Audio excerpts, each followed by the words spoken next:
Ni un partido, ni una vez. Cuando yo era chico la palabra fútbol era desconocida, salvo en los colegios ingleses. En cambio, a casi todo el mundo le gustaban las riñas de gallos, le explicó a la periodista uruguaya María Esther Gilio en la revista Crisis. No jugaba al fútbol Jorge Luis Borges, el celebrísimo escritor argentino, que, paradoja de una nación de paradojas, no solo no se apropió, sino que fustigó al juego entre los juegos del país. No jugaba e insistía por qué no jugaba. El fútbol es popular porque la estupidez es popular.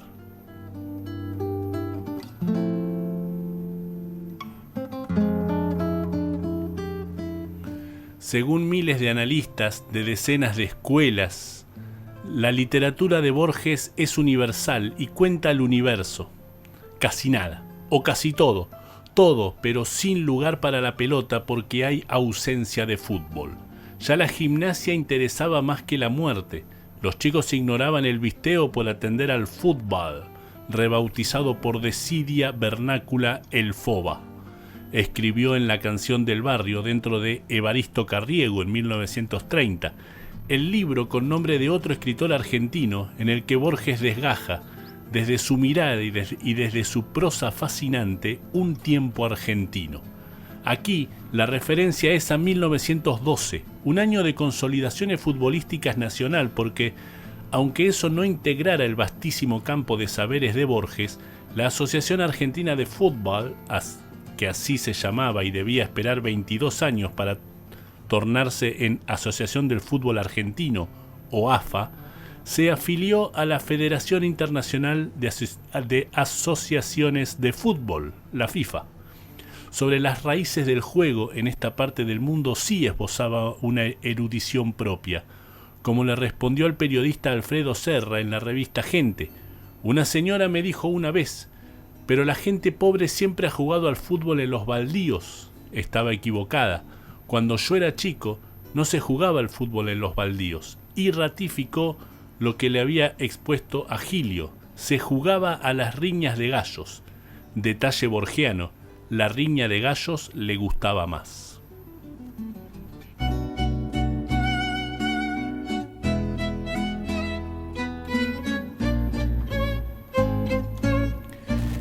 Dificilísimo revisar la obra de Borges y detectar más fútbol hasta que otro ejercicio ensayístico, inserto en otras inquisiciones, resucitó el tema. Los compadritos de Last Reason emiten metáforas hípicas. El doctor Castro, más versátil en el error, conjuga la radiotelefonía y el fútbol. La poesía, la novela y el ensayo lograron allá más de un gol perfecto. Sentencia en las alarmas del doctor Américo Castro, en una aseveración que entra en la historia de su autor menos como apelación al vocablo goal que como reconocimiento a la calidad de Máximo Sáenz, Last Reason, periodista y narrador de brillo. Historia de Rosendo Juárez, un texto que apareció en el informe de Brody, 1970, abasteció al breve listado de una mención futbolística más, quizás la más citada de las de Borges. Aprendí a vistear con los otros, con un palo tiznado. Todavía no nos había ganado el fútbol, que era cosa de los ingleses.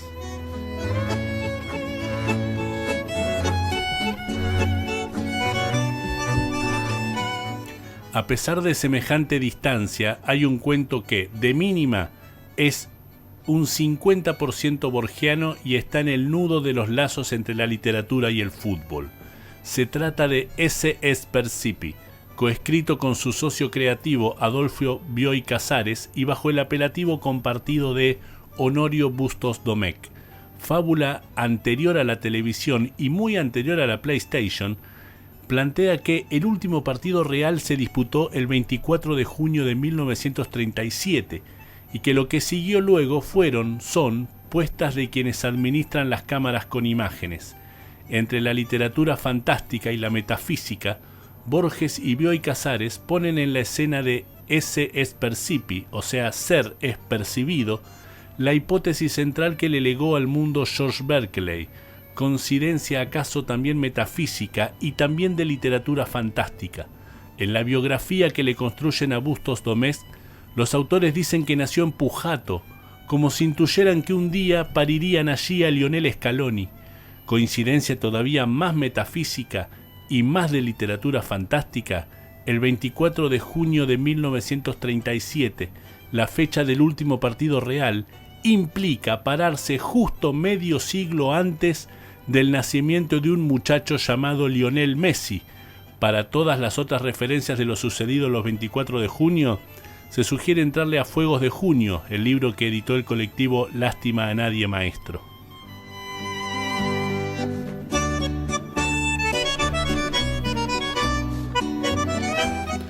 En 1942, el fútbol argentino coronó campeón a River. En su rubro, Borges no pudo ser campeón, a pesar de que en el último día del año anterior se había publicado El Jardín de los Senderos que se bifurcan, y que a la distancia surge improbable que alguien prefiriera otro libro a ese. El Premio Nacional de Literatura fue para Eduardo Acevedo Díaz.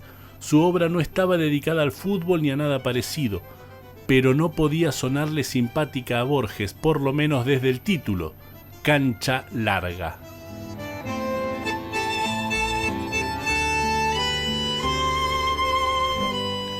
O sea que lejos, o más que lejos de las canchas desde el nacimiento porteño el 24 de agosto de 1899 hasta la muerte suiza el 14 de junio de 1986, pleno mundial campeón de Argentina a 15 días del Diego enarbolando la copa, ¿para qué aguantar respirando hasta la vuelta olímpica si el fútbol es una farsa? He visto en mi vida como medio partido de fútbol. Una vez fuimos con Enrique Amorim a ver un enfrentamiento de selecciones. Jugaban Argentina-Uruguay y yo sentía íntimamente que él, que era uruguayo, deseaba que ganara nuestra selección, y a mí me pasaba a la inversa, tal vez por la amistad y por el respeto por el amigo que ambos profesábamos. Repasó alguna vez, amonando la leyenda de su desinterés, con el dato de que el escritor uruguayo y él, en el colmo del desentendimiento, se fueron tras la primera etapa. Antes y después de esa experiencia única, sostuvo un punto de vista innegablemente suyo. No sé por qué se hizo tan popular ese fútbol inglés. Es raro observar que, siendo Inglaterra un país generalmente odiado, aunque yo quiero mucho a Inglaterra, nunca se haya usado ese argumento en su contra, como país generador de deportes puramente físicos. Es que la idea de que alguien pierda o alguien gane me parece esencialmente desagradable. Hay una idea de supremacía, de poder, que me parece horrible.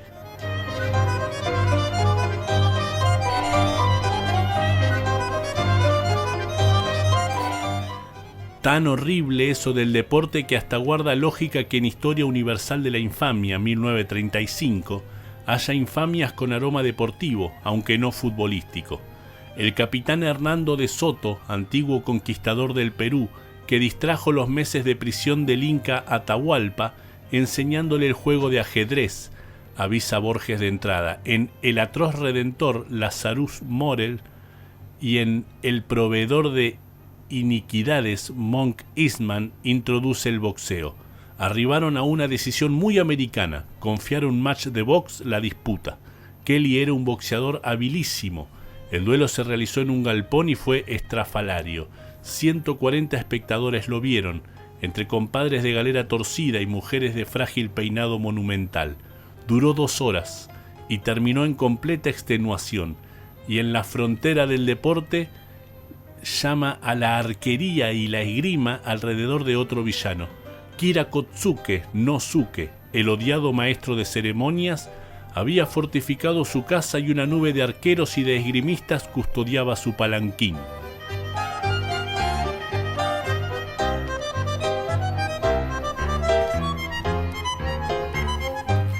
Si se fuerza la voluntad de ver posibles ligazones con lo deportivo, la esgrima transita en Borges de distintos modos, casi siempre a partir de su condición de perito literario en cuchilleros y en puñaladas.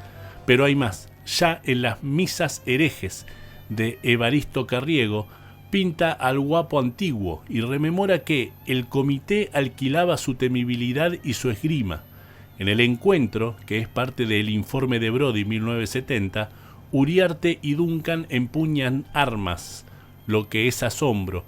Pensé que nos habíamos engañado al presuponer que desconocían esa clase de esgrima, en una pelea que no es un caos de acero, sino un ajedrez.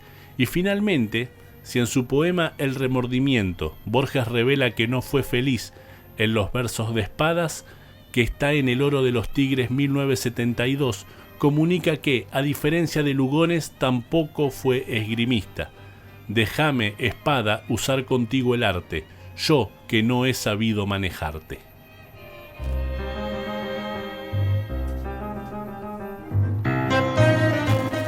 La avanzada sobre los deportes es ancha. En la revista Pájaro de Fuego declaró: el rugby es más brutal todavía. El cricket, el tenis son más insípidos y tolerables, pero el fútbol despierta las peores pasiones. Despierta sobre todo lo que es peor en estos tiempos, que es el nacionalismo referido al deporte. Porque la gente cree que va a haber un espectáculo, pero no es así. La gente va a ver quién va a ganar, porque si les interesara el fútbol, el hecho de ganar o perder sería irrelevante. No importaría el resultado, sino que el partido en sí fuera interesante. Pese a esa gama de señalamientos, Borges se entrevistó con el entrenador César Luis Menotti en un duelo de argumentos del que sacó una conclusión. Qué raro, ¿no?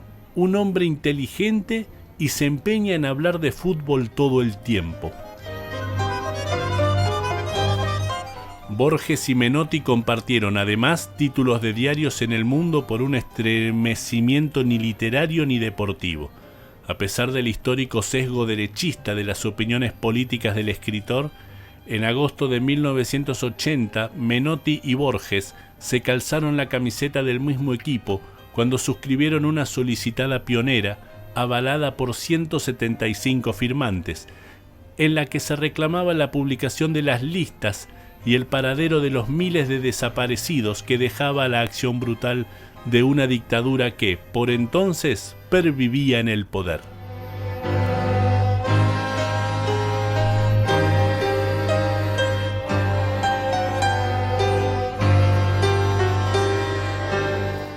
Esa convergencia no movió las posiciones de Borges respecto de la pelota, llevadas a lo máximo en su anuncio legendario de que, en el primer día de junio de 1978, cuando se inaugurara el Mundial en Argentina, él, que en El Aleph de 1949 había incluido el cuento El Inmortal, daría una conferencia exactamente sobre la inmortalidad.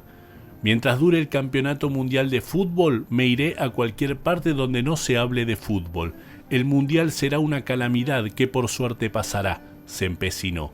Habrá pensado Borges que sí, para semejante crítica no bastaba con ser Borges, otras fuentes de la literatura podían respaldarlo, como le expresó más adelante el periodista y escritor Roberto Alifano, quien lo conoció largamente. Se está gastando la plata en hoteles y en canchas de fútbol. El fútbol, una miseria, una cosa tan frívola. Los viles o plebeyos jugadores de fútbol, dice Shakespeare en El Rey Lear, y Kipling también habla desdeñosamente de ellos. Él, un poeta nacido en Bombay, que creía en el Imperio Británico, no en esas cosas tan miserables y bajas como el fútbol.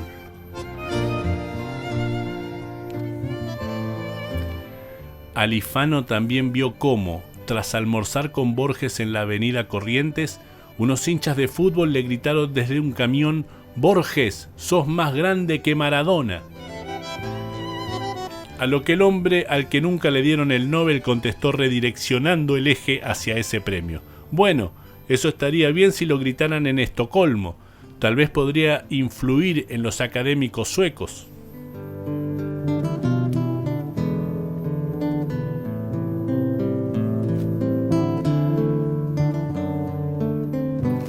Uno de los escasos consuelos para quienes hubieran gozado de un Borges futbolero lo ofreció el actor estadounidense Viggo Mortensen, cuya infancia en Argentina lo volvió hincha de San Lorenzo. Alimentado de las memorias de su club por los especialistas en la materia, le puso al escritor la camiseta de su equipo. Cuando él trabajaba en la biblioteca Miguel Cané, no muy lejos de San Juan y Boedo, e iba a almorzar a un café de la zona, los hinchas de San Lorenzo le insistían continuamente que tenía que hacerse hincha del Ciclón, hasta que, aunque no le interesaba nada el fútbol, finalmente aceptó llamarse un cuervo más. Y hasta se dice que su pijama favorito era azulgrana. De pocas citas de Borges gozan tanto Mortensen y sus compañeros de identidad en la cancha. Me aprendí de memoria esa contestación y cuando me preguntaban yo decía que era de San Lorenzo de Almagro.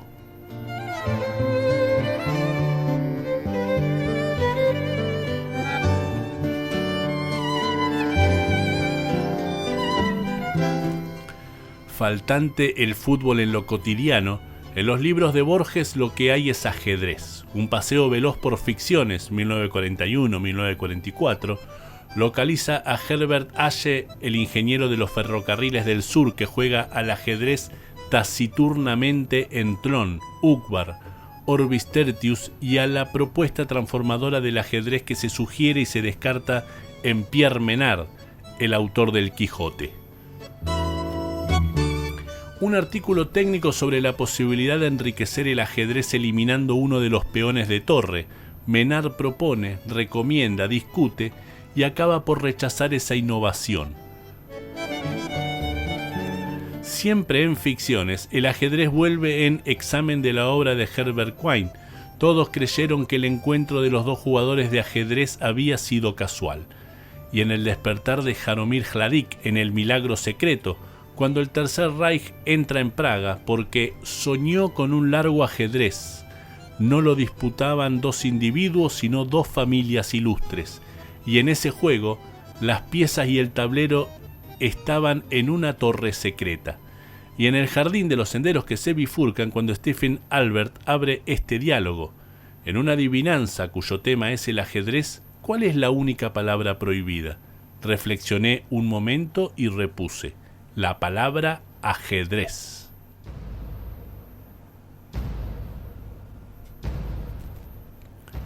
Es verdad que en El Inmortal se dice que en un patio de la cárcel de Samarcanda he jugado muchísimo al ajedrez, que en La Flor de Coleridge, publicado en otras inquisiciones, está escrito las piezas de ajedrez con que antes jugaron, que se cuela ajedrez en los poemas Adrogué, Mateo, 25, 30 y otro poema de los Dones, que en el cuento Guayaquil, dos reyes juegan al ajedrez en lo alto de un cerro, y que en los 4 ciclos, cuando Ulises va de vuelta a su Ítaca, hayan perdidas en el césped las piezas de ajedrez con que antes jugaron. Sin embargo, ningún homenaje de Borges al ajedrez se impone a su poema Ajedrez, compuesto por 2 sonetos que reluce en El Hacedor, en 1960. Así comienza: en su grave rincón los jugadores rigen lentas piezas, el tablero los demora hasta el alba en su severo ámbito en el que se odian 2 colores.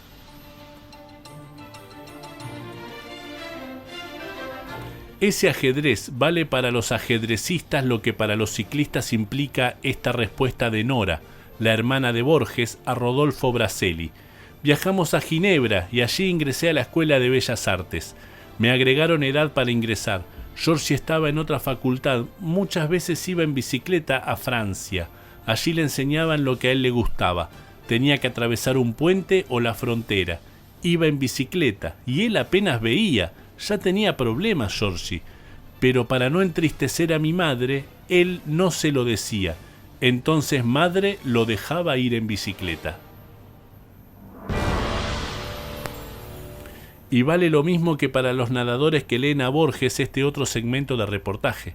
A Giorgi también le gustaba mucho nadar. A nadar aprendió porque lloraba mucho. Explíqueme un poquito.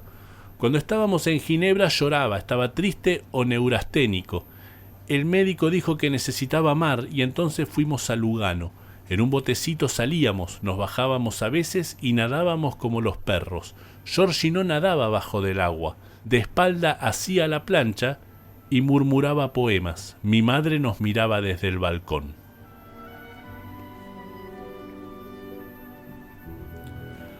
¿Habrá prefigurado ahí en el agua sus meditaciones sobre las meditaciones de otros en torno del remo y de la muerte que viajan en La Metáfora, uno de los textos de Historia de la Eternidad de 1936? ¿O habrá preferido imaginar, mientras murmuraba poemas, a Juan Manuel de Rosas en su bote en esa navegación tan frugal que flota en Palermo de Buenos Aires en las páginas de Evaristo Carriego? No hay respuestas, pero lo cierto es que nadaba. Nadador de infancia y nunca futbolista, lo que de ninguna manera funcionó como obstáculo para que gente que ama el fútbol amara a la vez los libros de Borges. Le ocurrió al maestro Juan Sasturain, al cabo heredero de Borges como director de la Biblioteca Nacional, quien durante una tarde de 2007 percibió que Messi acababa de convertirle al Getafe un gol gemelo al de Maradona a los ingleses en 1986. Se acordó de inmediato de Pierre Menard, ese tipo borgiano que quiere reescribir la mayor obra de Miguel de Cervantes, y anudó un texto que se denomina Lionel Messi, autor del Quijote. Le aconteció además a Braselli, quien, frustrado porque en cada una de sus charlas mágicas con Borges se topó con una negativa a concederle una oportunidad al fútbol, maquinó un cuento en el que el escritor y su mamá, Leonor, viajan a Avellaneda para palpitar en la popular un Racing Independiente.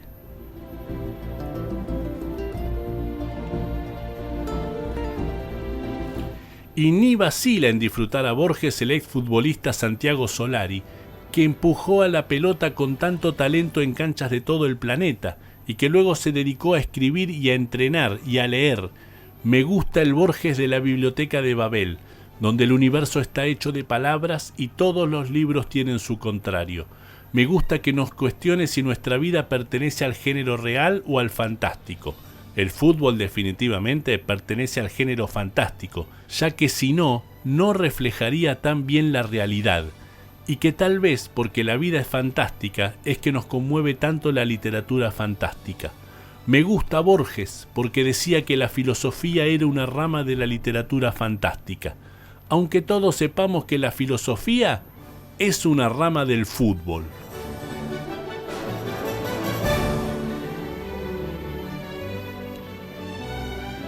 Gran jugada de Solari. No hay seguridad, pero en una de esas, si Borges lo leía, terminaba tomándole el gusto al fútbol.